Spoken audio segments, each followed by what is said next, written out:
I made 100 Spammie Buddies, and here's how it went. So usually I make my buddies in batches of 20 to 30, but I had an idea of making 100 during the summer. Boothbay made me a sanding box so I could sand indoors away from the heat, which would have just been an excuse to not do this project.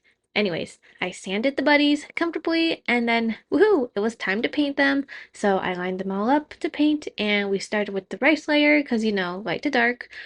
I did that 100 times and then moved on to the spam top. And I just love seeing them laid out like this. It's so cool. And painting everything took about 3 whole work days to finish. And usually it takes me 1 to 2 days for a normal clay batch. So this is reasonable.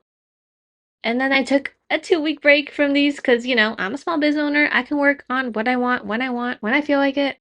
So 2 weeks later, I finally get around to sealing them. And it was also my birthday week, so I didn't want to work on these the day of, so I kind of worked on them every other day, including almost a whole week in between day 2 and 3.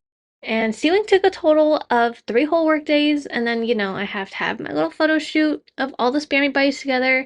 I do this every time I do a big batch, and my last one was 50 for this type of photo shoot. Anyways, here's how 100 Spammie Buddies looks together, and I just love seeing them in this pyramid shape, and then because I have so many, I did like a little stack or a grid.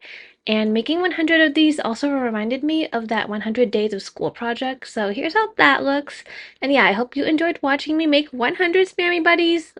I don't know if I'd ever do this many in one batch again, but it was definitely a fun challenge.